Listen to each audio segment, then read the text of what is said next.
दोस्तों, इस वक्त प्रधानमंत्री नरेंद्र मोदी के वो दो बयान काफी ज्यादा सुर्खियों में हैं। और वो बयान इस वजह से भी सुर्खियों में है क्योंकि इसमें जिक्र जो है वो मुसलमानों का हुआ है। तो क्या आपको लगता है कि ये मुसलमानों के प्रति मोहब्बत पीएम मोदी की जाग गई है, या फिर चुनाव के चलते ये जो राजनीतिक स्टंट है इसको अपनाया जा रहा है? अगर आप ये सारे सवाल आपके जहन में उठ रहे हैं तो उनके सारे जवाब हम आपको देने वाले हैं। दरअसल भारतीय जनता पार्टी की राष्ट्रीय कार्यकारिणी की बैठक चल रही हो और अचानक से उसमें अगर जिक्र मुसलमानों का होने लग जाए और प्रधानमंत्री नरेंद्र मोदी ये बयान देने लग जाए कि मुसलमानों के प्रति किसी भी तरीके से कोई भी गलत बयानबाजी जो है किसी भी नेता की तरफ से ना की जाए। इसके साथ साथ प्रधानमंत्री नरेंद्र मोदी ये भी कह दें कि एक मंत्री हैं जो उनको लगता है कि वो हर फिल्म पर बयान देकर मंत्री बन रहे हैं, तो ऐसा नहीं है, वो मंत्री नहीं बन रहे हैं और ऐसे मंत्रियों को हर फिल्म पर बयानबाजी करने से बचना चाहिए। अब ये दो इशारे ऐसे इशारे हैं जिससे बीजेपी के नेताओं को नसीहत भी मिल रही है और एक तरीके से देखा जाए तो राजनीति में आने वाला 2024 में जो चुनाव है उसका जो विजन है वो साफ तौर पर क्लियर कर दिया गया है। विजन आप इस चीज से समझ सकते हैं कि प्रधानमंत्री नरेंद्र मोदी का जो झुकाव है वो मुसलमानों की तरफ हो गया और ये झुकाव मुसलमानों की तरफ क्यों हुआ है ये जानकर आप और ज्यादा हैरान हो जाएंगे। दरअसल इसमें सबसे ज्यादा जो जिक्र किया गया वो पसमानदा मुसलमान और बोहरा मुस्लिमों का किया गया है। अब पसमानदा मुसलमान कौन है और बोहरा मुसलमान कौन है, इनकी कितनी प्रतिशत जनसंख्या है जिसकी वजह से ये पूरा जो वोट बैंक है अपनी तरफ झुकाना चाह रहे हैं। हालांकि पहली बार ये कोशिश नहीं की जा रही है, पीएम मोदी की तरफ से कई बार पहले भी कोशिशें की जा चुकी हैं। हालांकि गुजरात में इसका फायदा भी बीजेपी को मिला है, पसमानदा मुसलमानों को अपनी तरफ करने का। सीएम बन गए पीएम मोदी जो अभी पीएम है, लेकिन उसके बाद जैसे ही 2002 में गुजरात का कांड हुआ, गोधरा कांड, उसके बाद मुसलमान खिलाफ हो गया।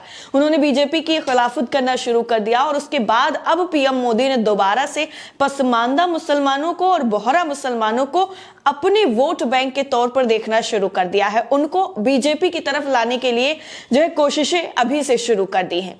हालांकि पीएम मोदी की तरफ से साफ तौर पर यह भी कह दिया गया है कि हम सभी लोगों से जुड़ना चाहते हैं। ऐसा नहीं है कि जो पिछड़े लोग हैं हम उनसे नहीं जुड़ेंगे, जो लोग जो है गरीबी रेखा से नीचे आते हैं उनसे नहीं जुड़ेंगे। हमें सब तक बीजेपी की पहुंच पहुंचानी है, यानी अपनी जो कनेक्टिविटी है वो लोगों तक पहुंचानी है, उनसे कनेक्ट होना है ताकि वो बीजेपी से जुड़ सकें। 2024 की जो रणनीति है वो बिल्कुल साफ हो गया है कि इस बार जो वोट है वो लिया जाएगा, लेकिन सिर्फ और सिर्फ एक समुदाय का वोट नहीं लिया जाएगा। सभी समुदायों को एक साथ ला करके जो वोट बैंक बनेगा उस पर जोर दिया जा रहा है। अब सबसे पहले हम आपको बता देते हैं, आज तक की एक पूरी रिपोर्ट है, उसमें सारी चीजें बाकायदा मेंशन की गई हैं, लेकिन हम आपको वो मेन चीजें बताएंगे जिस पर प्रधानमंत्री नरेंद्र मोदी ने सबसे ज्यादा जोर दिया है। सबसे ज्यादा जोर दो चीजों पर है, एक बोहरा और एक पसमानदा। तो सबसे ज्यादा जोर दरअसल इन पर किया क्यों जा रहा है और इनका क्या वोट बैंक है ये आपको बताते हैं। बोहरा मुस्लिम कौन है ये आज तक की एक रिपोर्ट है, उसमें साफ तौर पर बताया गया है कि बोहरा गुजराती शब्द बोराऊ अर्थात व्यापार का अपभ्रंश होता है। इसके अलावा उन्होंने ये भी बताया है कि ये जो हिस्सा है इसमें 11वीं शताब्दी में उत्तरी मिस्र से धर्म प्रचारकों के साथ जो लोग भारत में आए थे उन लोगों को बोहरा मुसलमान कहते हैं।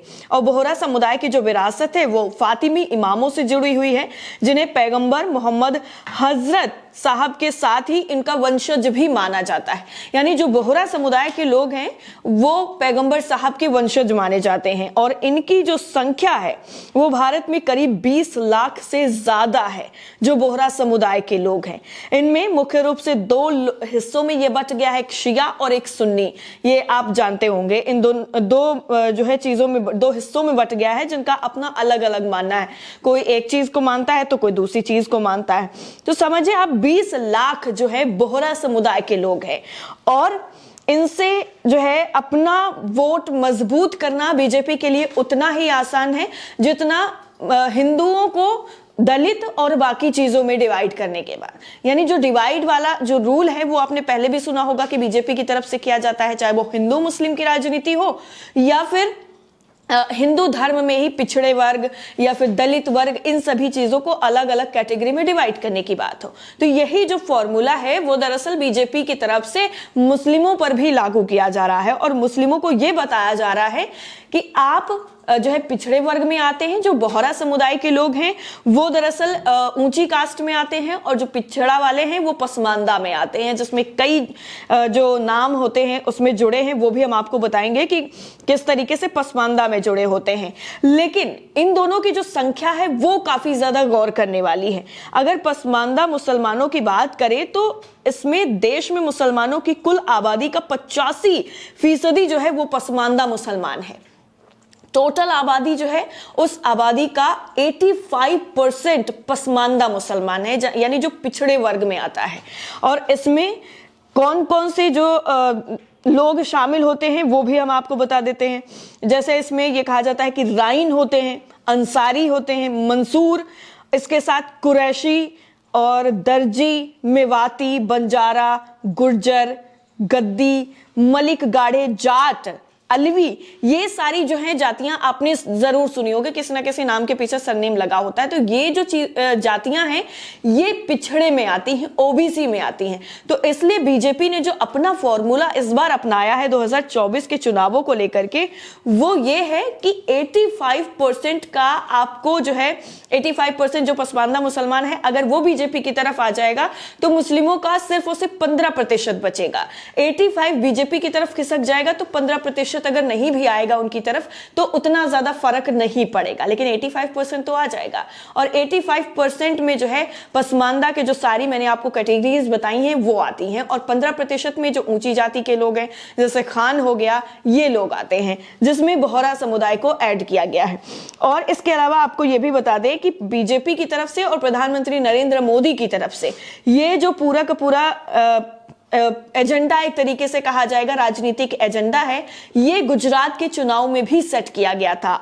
लेकिन सोचने वाली बात यह है कि जहां एक तरफ जो है प्रधानमंत्री नरेंद्र मोदी मुसलमानों को साथ लाने की बात कर रहे हैं, मुसलमानों के साथ चलने की बात कर रहे हैं, उनके खिलाफ गलत बयानबाजी ना करने की नसीहत वो अपने नेताओं को दे रहे हैं, तो ऐसे में कुछ खबरें बीजेपी शासित राज्यों से सामने आ रही हैं जो सवालिया निशान खड़े करती हैं बीजेपी पर भी और प्रधानमंत्री नरेंद्र मोदी की तरफ से कही गई उन बातों पर कि क्या बीजेपी की तरफ से जो कथनी होती है और जो करनी होती है उसमें फर्क है। जो कहा जाता है दरअसल वैसा होता नहीं है, और जो किया जाता है वो कभी कहा नहीं जाता है।